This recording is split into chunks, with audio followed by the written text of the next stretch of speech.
నమస్తే.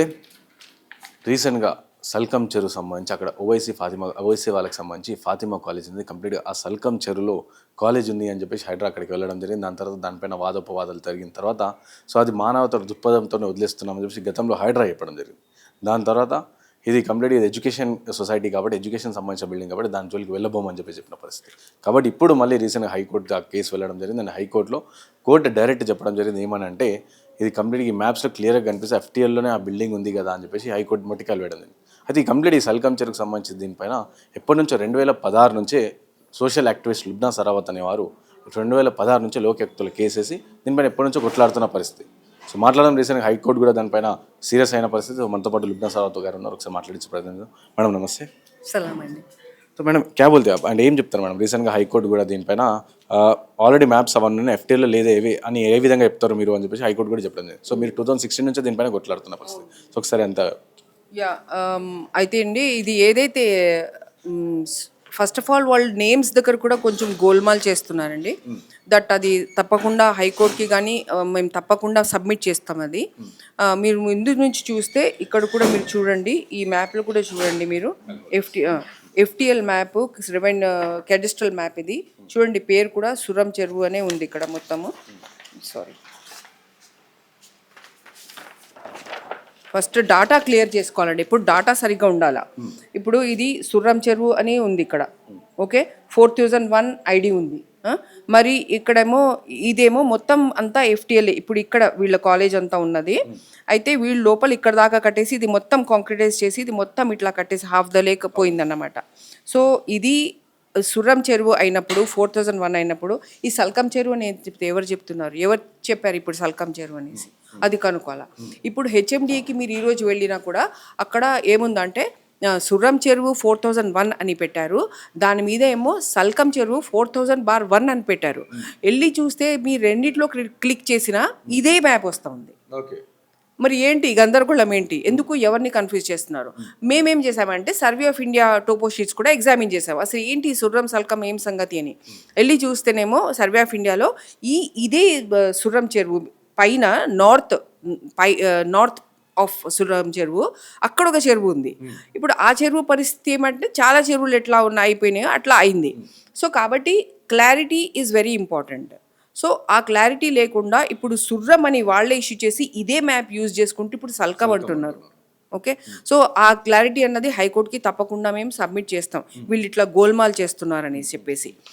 నెక్స్ట్ ఏమంటే యాక్చువల్లీ ఈ మ్యాప్ ఇట్లా ఉన్నా కానీ వాళ్ళే ఇదంతా ఎవరు సైన్ చేసిన మ్యాప్లో. ఇంకా హైకోర్టుకి ఒక చాలా పెద్ద అబద్ధం వీళ్ళు ఏమాడుతున్నారు, దట్ దీనికి ఫైనల్ నోటిఫికేషన్ అవ్వలేదు అనేసి.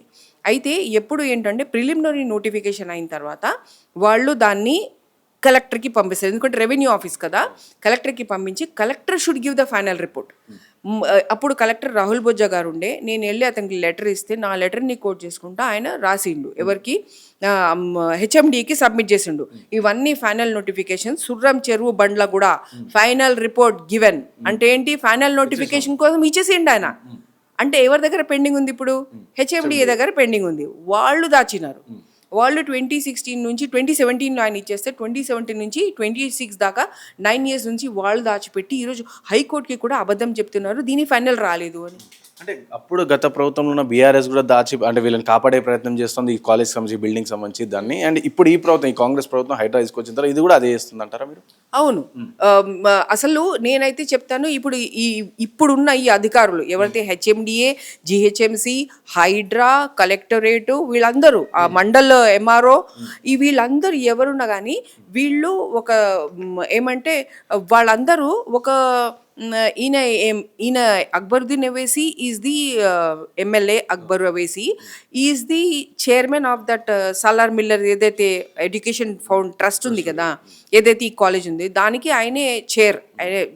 సో ఇప్పుడు ఇది ఎట్లాంటి పరిస్థితుల్లో ఉన్నామంటే ఇప్పుడు మనము ఒక కాన్స్టిట్యూషనల్ అథారిటీలో ఉన్న ఒక ఎమ్మెల్యే నేడు మొత్తం institutions, all the governmental institutions, HMDA, GHMC, collectorate, revenue, irrigation and NTD and MRO అందరినీ యూజ్ చేసుకుని ఒక సిట్టింగ్ ఎమ్మెల్యే తన నేను చేయాలా ఎంక్రోచ్మెంట్ హక్కు కోసం పోరాడుతున్నాడు ఆయన.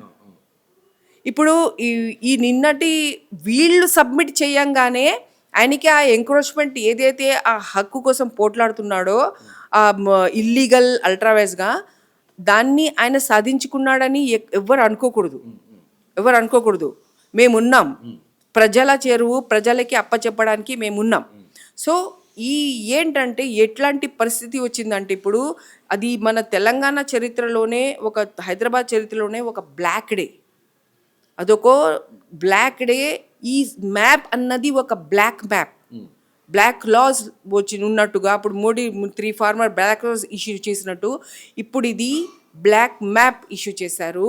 ఇదొక బ్లాక్ డే. వాటర్ బాడీస్కి ఇదొక బ్లాక్ డే. సో ఇట్లాంటి నేపథ్యంలో చెప్పాల్సింది ఏంటంటే 2017లోనే ఆయన నోటిఫికేషన్ ఇచ్చారు. వీళ్ళు తప్పు చెప్తున్నారు. మ్యాప్ ఏమో వాళ్ళు సైన్ చేసిన మ్యాప్లే ఉన్నాయి. వాళ్ళు అప్పటి నుంచే కాన్స్పిరసీలు ఉండి వాళ్ళు ఫైనల్ కావాలని ఇష్యూ చేయలేదు. అంటే ఆల్రెడీ కోర్టు కూడా దీనిపైన కోర్టు కూడా మ్యాప్లో క్లియర్గా అది FTLలో ఉందని చెప్పేసి కోర్టు చెప్తా ఉంటే ఇక్కడ ప్రభుత్వం కావచ్చు హైడ్రా కావచ్చు ఇది FTLలో లేదు అని చెప్పేసి వాళ్ళు చెప్పే ప్రయత్నం కోర్టుకి చేస్తాను. హైడ్రా గారు ఈ మధ్యన NRSCతో మేము MOU పెట్టుకున్నాం అన్నారు కదా, మరి అదే NRSC మ్యాప్ సబ్మిట్ చేయమనండి చూద్దాం. 2016 ఇప్పుడు ఈ హైకోర్టుకి ఈ కేసు గురించి తెలీదు కాబట్టి తెలీదు కాబట్టి ఇప్పుడు నాకు అది ధర్మం అవుతుంది. అబ్బో నేను ఇవ్వకపోతే అధర్మం అవుతుంది ఇప్పుడు. కాబట్టి నేను తప్పకుండా ఇవన్నీ నా కేసు 2016 నుంచి 23 దాకా ఏదైతే నడిచిందో మొత్తం చెప్తాను. దీనికి సాక్ష్యాలు ఏంటంటే 2016లో నేను అప్పుడు దిగినప్పుడు లేక్లో మొత్తం అప్పుడు ఫౌండేషన్స్ అన్నీ డంప్ చేసడం అన్నీ జరుగుతున్నాయి. అయితే నేను ఉరికినప్పుడు లోకాయుక్తకి సార్ ఇదంతా ఏంటిని ఫొటోస్ అన్నీ పెట్టుకొని కలర్ ప్రింట్స్ ఇచ్చేసి మొత్తం అర్థమయ్యేటట్టు మొత్తం చెప్పిన. దాని తర్వాత కోవిడ్ వస్తే కొంచెం గ్యాప్ వచ్చింది. హియరింగ్స్ నడుస్తూ ఉన్నాయి కానీ వాళ్ళేమో సరిగ్గా సబ్మిట్ చేయకపోవడం అవన్నీ చేశారు.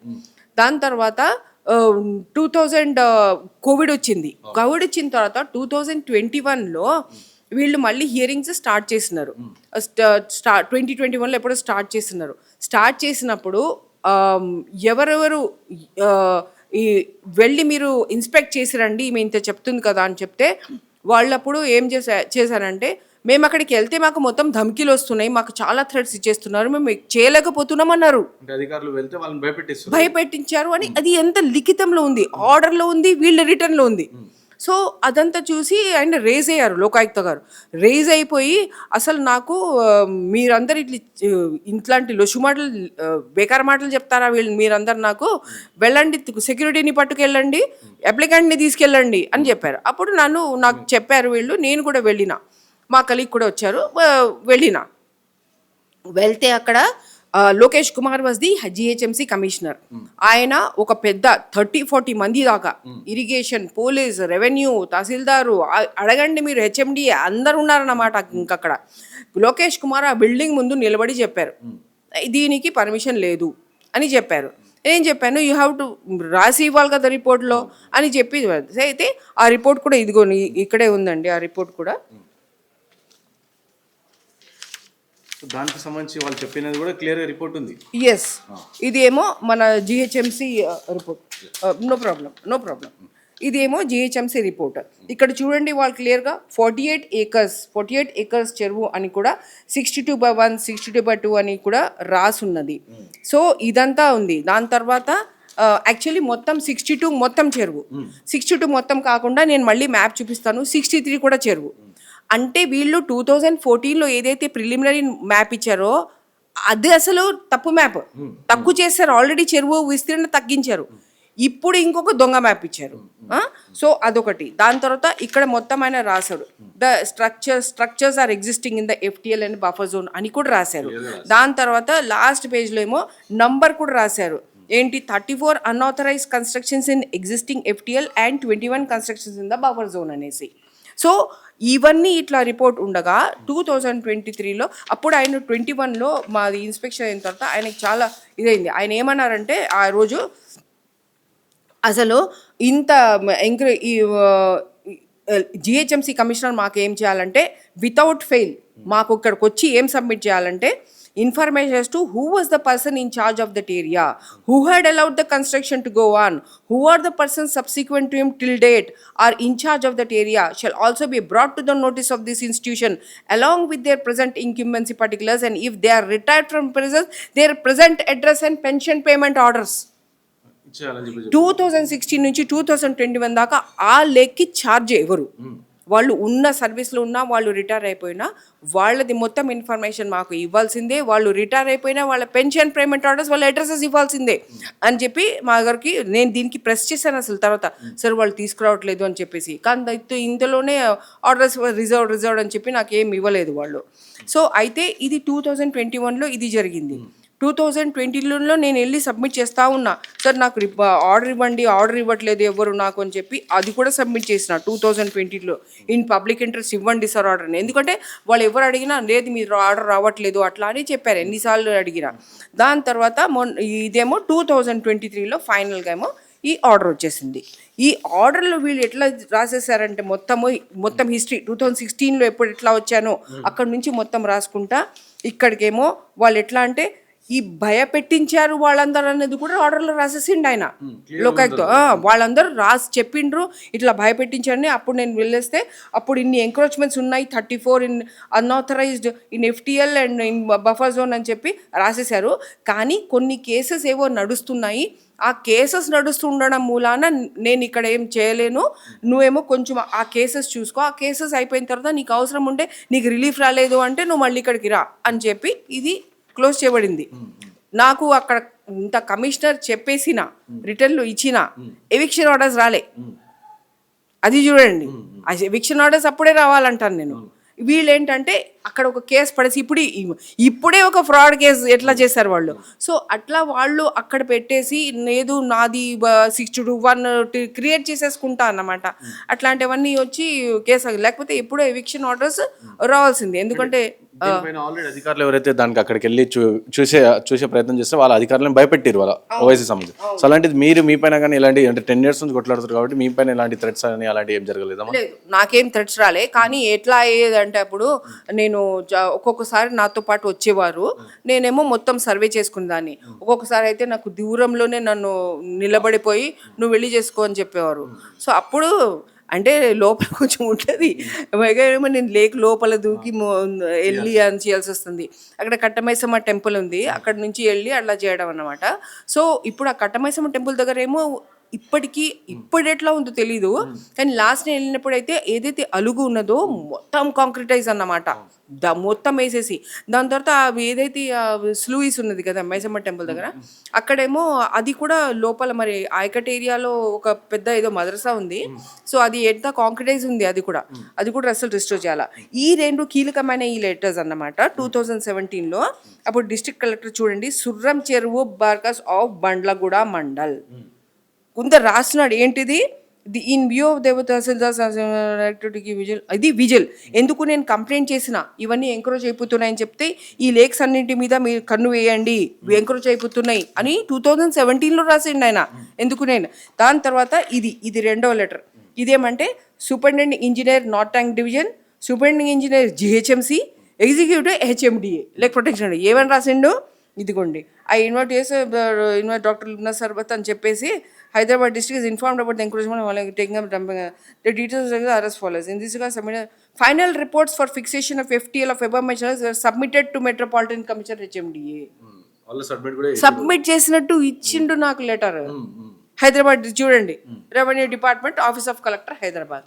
ఇవన్నీ ఏంటండి, ఇవన్నీ పెట్టుకొని వాళ్ళు ఈరోజు కోర్టుకి ఎంత మభ్యపెట్టి వీళ్ళు ప్రతి ఒక్కళ్ళు ఎవడెవడైతే ఈరోజు హైకోర్టుని ధోకా పెట్టిండు, ఇవన్నీ ఉండగా ధోకా పెట్టిండో వాళ్ళందరి మీద నోటీసులు పెట్టి వాళ్ళు డిస్మిస్ అవ్వాలి, సస్పెండ్ అవ్వాలంటాను నేనైతే. అంటే ఇన్ని ప్రూఫ్స్ మీరు 10 years నుంచి ఇన్ని ప్రూఫ్స్ ఉన్నాయి. అండ్ అలాగే హైకోర్టు కూడా డైరెక్ట్గా అయిపోయింది, మ్యాప్స్లో క్లియర్గా కనిపిస్తుంది ఆ బిల్డింగ్ ఎఫ్టీఎల్ ఉందని.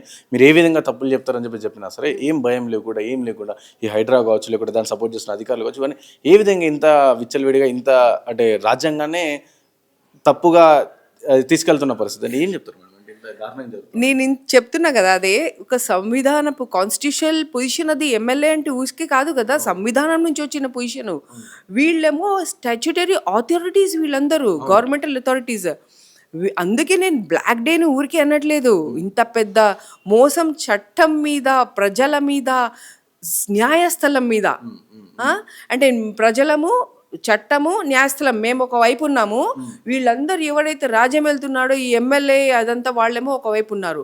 పైగా ఏమంటే ఇది ఎప్పుడు ఏమవుతుందంటే, ఇప్పుడు ఇక్కడ చూడాల్సింది, మనం గమనించాల్సింది, ఈ ఈ ఈ ఎవరైతే ఈ ఎంక్రోచర్ ఎమ్మెల్యే ఓవైసీ ఉన్నారో అతను ఎప్పుడు ఏమంటే పేదలు, మతం, ఈ రెండిటిని ఒక శాల్వా, ఆ 2 శాల్వాలు కప్పుకుంటాడు ఆయన. ఆ 2 శాల్వాలు కప్పుకుని ఆయన జీవితం మొత్తం అలాగే గడిపేస్తూ ఉంటాడు ఆయన. సో పేద ప్రజలు అక్కడ ఉంటున్నారు, అక్కడ చేస్తున్నారు. దాని తర్వాతనేమో మతం ఏంటి, అక్కడ మేము మళ్ళీ ఇంకొకటి కడతాం, అది కడతామని ప్రేరేంపజేసి సపోర్ట్ తీసుకోవడం అన్నమాట. ఇంకా పైగానేమో ఇట్లా దువాలో ఇట్లా పెట్టి అల్హమ్దులిల్లా అని చెప్పి రిలీజ్ చేసుకోవడం. ఎవరెవరు ఆయన సపోర్టర్స్ ఎవరో మరి. అంటే ఏంటి, అల్హమ్దులిల్లా అన్నది ఒక అరబిక్ ప్రేజ్. దాన్ని ఏంటి, అది ఖురాన్లో ఉన్నది. దాన్ని అర్థం ఏంటి, సకల తారీఫ్లు అంటే దాన్ని తెలుగులో ఏమనాలి, తారీఫ్, ప్రేజ్, అదేమన్నా అన్ని అన్ని పొగడతలకి అర్హుడు దేవుడు ఒక్కడే అని దానికి అర్థం. ఓకే, అల్హమ్దులిల్లా అంటాం. మేము ఏదైనా మంచి కార్యం జరిగినా అల్హమ్దులిల్లా అంటాం. ఎందుకో దేవుడికే మొత్తం క్రెడిట్ అట్లా అన్నమాట.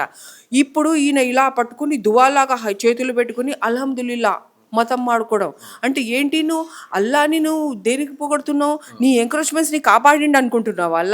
అల్లా ఎప్పుడు ధర్మం వైపు ఉంటాడు కదా, భగవంతుడు ఎప్పుడు ధర్మం వైపు ఉంటాడు. భగవంతుడు అంటేనే ధర్మం, ధర్మం అంటేనే భగవంతుడు. అట్లాంటిది నువ్వు అక్కడ మతం వాడేసుకొని, పేదలని వాడేసుకొని, ఏమయ్యా ఈ నాటకాలు ఎన్నాళ్ళు, తెర పడుతుంది కదా అట్లా ఇట్లా ఊరికే. పైగా మీరు అన్నారు ఎట్లా చూసుకొని, ఏం చూసుకొని అంటే, మీరు చూస్తున్నారు ఈ అథారిటీస్కి, అరే మా ఉద్యోగాలు పోతుందని భయం లేదా వీళ్ళకి? అసలు వీళ్ళు సస్పెండ్ అవ్వరు అనుకుంటున్నారా? నా ప్రేయర్స్ అది పెడతాను నేను, హైకోర్టుకి పెడతాను నేను. వీళ్ళు పక్క కోర్టులో తీసుకొని మీకు చెప్పకుండా చేసింది అది పెరిజురీ కాదా? ఆ పెరిజురీ మీద మీరు చట్ట ప్రకారం ఎందుకు పోకూడదు? దాని తర్వాత వీళ్ళు తప్పుడు మ్యాప్ అని చెప్పి నేను ఒకటే చెప్తాను. ఇప్పుడు హైకోర్టు వీళ్ళు కమిషనర్ హైడ్రా ఎన్నోసార్లు చెప్పాడు, ఆయన ఎంఓయూ పెట్టుకున్నాడు కదా ఎన్ఆర్ఎస్సీతో, నువ్వు పక్కకి తప్పుకో బాస్, నువ్వు హైడ్రా నువ్వు ఇచ్చినావు కదా, నీ దొంగ మ్యాప్ ఇచ్చినావు కదా, నువ్వు నీ ఉనికి ఏంటి, నువ్వు ఎస్ఎస్ని ప్రొటెక్ట్ చేస్తామన్న నీ ఉనికిని నువ్వు మర్చిపోయి కావాలని నువ్వు వేరే ఆ ఎసెట్ని, నువ్వు ప్రజల ఎసెట్ని, సొమ్ముని తక్కువ చేసి చూపిస్తావా? అంత పెద్ద నువ్వు అసలు ఇంకా నువ్వు అర్హుడే కావు. మామూలుగా అయితే ఆ చట్టం ఆయన పెట్టిందే అది తప్పు. అది అసలు ఐపీఎస్ ఇన్ఛార్జ్ ఉండి ఆయన కింద ఐఏఎస్లు అసలు ఎక్కడ ఉండరు. మరి ఈయన ఎట్లా ఇచ్చేసారు మరి ఐపీఎస్ కింద ఐఏఎస్లు ఏంటి అసలు? ఈయన ఎగ్జిక్యూటివ్ అంటే ఎవరైనా డిసైడ్ చేసి అది కులగొట్టు, నువ్వు అది ప్రొటెక్ట్ చేయాలా, అది కన్స్ట్రక్ట్ చేయి, నువ్వు చేయాలా, ఈ డిజాస్టర్ని అట్లా చేయాలి. అంతేగాని నేనే వెళ్ళి అక్కడ నిర్ధారించుకొని నేనే కొట్టాలనుకుంటే కొడతా, లేకపోతే కొట్టను, లేకపోతే వాళ్ళని అలా ఉండనిస్తాను, దొంగ మ్యాప్లు సృష్టిస్తాను. నీకు ఎక్కడుందయ్యే అధికారం అంతా? ఎవడిచ్చిండు? తియ్యి, నీ జీవో దియ్యి, ఇది ఏమని ఉందా నీకు? ఏమన్నావు? ఎన్ఆర్ఎస్సీ ఏమో అన్నావు, నువ్వు పక్కకు తప్పుకో. NRSC enter, give us the maps. Satellite imagery భూమి ఎప్పుడైతే చెల్లుందో అదేం తప్పు చెప్తుంది? ఇంకా ఉన్నట్టుగా ఉంటాయి. ఇప్పుడు నా షార్ట్స్ ఉన్నాయి కదా అట్లాగా, ఇప్పుడు నా పాత షార్ట్స్ ఉన్నాయి కదా. I show you one short. నా శాటిలైట్ షాట్ ఉంది, ఇదిగోండి, అదిగోండి, ఇది శాటిలైట్ షాట్ కరెక్ట్గా 2 ఉన్న ఫ్రేమ్లు. ఇది ఎప్పుడో 2000 పాతదన్నమాట. అప్పుడు కూడా ఇది కూడా లేదు, ఇంకా 2016 కూడా ఉంది నా దగ్గర. ఇది చూడండి మొత్తం ఎట్లా కన్స్ట్రక్షన్స్. ఇక్కడ వీళ్ళ కోసం వీళ్ళు ఎన్టీడీ జిహెచ్ఎంసీ వాళ్ళు ఏం చేశారంటే ఇక్కడ ఒక బర్డ్ ఐలాండ్ కూడా పెట్టారు. ఇంకోటి చెప్తాను మీకు, అది కూడా నేను లోకాయుక్త ముందు చెప్పాను. వీళ్ళు లేక్ కోసం మిషన్ కాకతీయ కింద వీళ్ళు ఒకసారి 3 కోట్లు, ఒకసారి 8 కోట్లు ఇట్లా వీళ్ళు తీసుకున్నారు. ఆ డబ్బులు అంటే చెరువులు పూడికని అప్పుడు గత ప్రభుత్వం తీసుకొచ్చిన దాంట్లో 3 కోట్లు, ఒకసారి 2 కోట్లు, దాని తర్వాత 8 crores అవన్నీ కూడా లోకాయుక్తకు చెప్పిన బిల్స్. అంటే అవి ఆర్డర్స్ ఏదైతే వీళ్ళు ఇష్యూ చేస్తారు కదా. సో ఇట్లా వీళ్ళు అలాట్ చేసిండ్రంట. అలాట్ చేసింది చేస్తున్నామని చెప్పి జిహెచ్ఎంసీ కూడా రాసింది తన రిపోర్ట్లో. సో వాళ్ళు ఆ రకంగా ఉన్నారు. ఐ థింక్ చాలా ప్రజాధనం పోయింది, చాలా ప్రజల ఆ సొమ్ము వ్యర్థమైంది at the cost of the Salar Owaisi trust ఏదైతే చెప్తున్నారో ఆ కాస్ట్ మీదనే ఆ బిల్డింగ్స్ కాదు, ఆ ఎంక్రోచ్మెంట్స్ మొత్తం పోవాలా. అది కాకుండా ఇప్పుడు ఏదైతే ఈ మ్యాప్ చూపించాను కదా మీకు, ఇటువైపు చెరువుకి ఇటువైపు ఇది చూస్తున్నారా మీరు, చూడండి ఇక్కడ ఏమీ లేదు. ఇది మనము వెస్ట్ సైడ్ ఆఫ్ ద చెరువు వీళ్ళు ఎంక్రోచ్ చేసింది. ఈస్ట్ సైడ్ ఆఫ్ చెరువు చూడండి, పాత దాంట్లో అసలు ఇక్కడ ఎక్కడ ఏమీ లేదు. ఇప్పుడు చూడండి మొత్తం ఆక్యుపై అయిపోయింది, ఇప్పుడు ఇంకా ఆక్యుపై ఉందన్నమాట. సో నేను నా ప్రేయర్ లోకాయుక్తకు కూడా నేను ఏం చెప్పాను, మొత్తం చెరువు విస్తీర్ణం మాకు రిస్టోర్ అవ్వాలా. ఎందుకంటే అది ఫ్లడ్ కంట్రోల్ చేస్తుంది, అందరికీ జలం ఇస్తుంది, భూగర్భ జలాలు ఉంటాయి, అక్కడేమో టెంపరేచర్ రెగ్యులేట్ అయిపోయి మళ్ళీ బయోడైవర్సిటీ వచ్చి అది ఎట్లా మనుషులకి పనికి రావాలో అట్లా పనికి రావాల్సిన ఆ స్థితికి మాకు కావాలా అని చెప్పిన. కాబట్టి ఇప్పుడు నేను ఇదొకటే కాదు, ఇటు పక్కన ఏదైతే ఎంక్రోచ్మెంట్ అయితే అది కూడా వీళ్ళ మొత్తం సహాయంతోనే, వీళ్ళ అజిషి కిందనే కదా మరి ఇంత చేస్తున్నారు వీళ్ళు. సో నేను అది కూడా పాయింట్అవుట్ చేసిన, అది కూడా చేస్తాను. పైగా 63 ఏదైతే ఇటు పక్కన వీళ్ళు అంతా వదిలేసి అక్కడ ఏదో ప్యాలెస్లు అవి వచ్చాయి కదా, మొత్తం చెరువు కోసం నేను అడుగుతున్నా. అండ్ ఎవరెవరైతే ఎంక్రోచ్ పెట్టినారో అక్కడ ఆ ఎంక్రోచ్ ఏవైతే సిట్టింగ్ ఎమ్మెల్యే ఆయన ఖర్చుతో మొత్తం రిస్టోర్ అవ్వాలా అని చెప్పి నేను తప్పకుండా ప్రేయర్ న్యాయస్థలం ముందు పెడతాను. తప్పకుండా ఏదైతే ఈ బ్లాక్ డే వచ్చిందో ఆ బ్లాక్ డేని తప్పకుండా మేము వైట్గా మార్చి ప్రజల సొమ్ము ప్రజలకి అప్పచెప్పే ఏదైతే కార్యక్రమం ఉన్నాయో అందులో తప్పకుండా భగవంతుడు మనకి జయమిస్తాడు, మనందరికీ ఆ డే వస్తుంది. అండ్ తప్పకుండా ఎవరైతే కోర్టుని, ప్రజల్ని, సిస్టమ్ని యూజ్ చేసుకుని ఇంత మోసం చేసినారో వాళ్ళు ఎక్కడ ఉండాలో అక్కడికే వెళ్తారు వాళ్ళు. యా. సో విన్నారు కదా, ఇది అంటే కంప్లీట్గా 2016 నుంచి ఈ సల్కం చెరువు, సుర్రం చెరువు అని చెప్పేసి ఏదైతే ఉందో, సో దాని పేరు కూడా మార్చి ఈ విధంగా న్యాయస్థానం కావచ్చు, న్యాయస్థానాన్ని ప్రజల్ని అలాగే గవర్నమెంట్లు కూడా మబ్బు పెడుతున్నారు అధికారులందరూ. కాబట్టి సో 2016 నుంచి ఇప్పుడు 2026 అంటే సుమారుగా 10 సంవత్సరాల నుంచి కొట్లాడుతున్నాం. సో కాబట్టి ఇదంతా లోక్యుక్తలు నడుస్తున్న కేసు. సో హైకోర్టులో వాళ్ళు అదే మభ్యపెట్టి ఈ విధంగా తీసుకొస్తారు. కాబట్టి దీనిపైన ఖచ్చితంగా కొట్లాడతాను నేను. ఆ చెరువు ఏదైతే ఉందో అది ప్రజల చెరువు కాబట్టి ప్రజలకు అంకితం ఇచ్చే వరకు పోరాడతా అని చెప్పేసి సోషల్ యాక్టివిస్ట్ లుబ్నా సరవాది గారు చెప్తా ఉన్నారు.